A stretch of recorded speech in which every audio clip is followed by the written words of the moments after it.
Beredar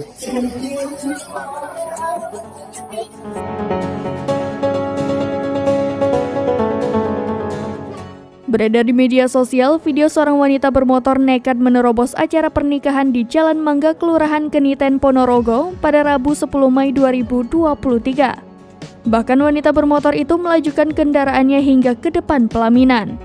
Tak ayal, aksi wanita bermotor yang nekat menerobos acara pernikahan tersebut membuat pengantin tercengang. Padahal saat kejadian, kedua mempelai tengah sesi pemotretan dengan fotografer.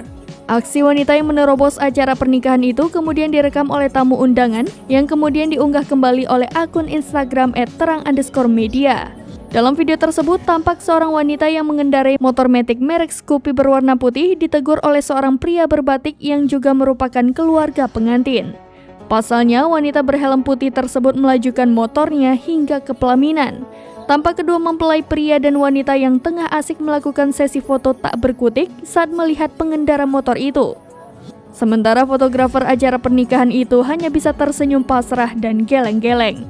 Diketahui wanita tersebut menerobos acara pernikahan tersebut pukul 11.30 setelah acara ijab kabul berlangsung dengan khidmat. Berdasarkan informasi terbaru yang dihimpun oleh tribunmedan.com, ternyata wanita pengendara motor yang menerobos acara pernikahan tersebut sedang depresi. Ia sedang berduka karena anaknya baru saja meninggal dunia beberapa hari yang lalu.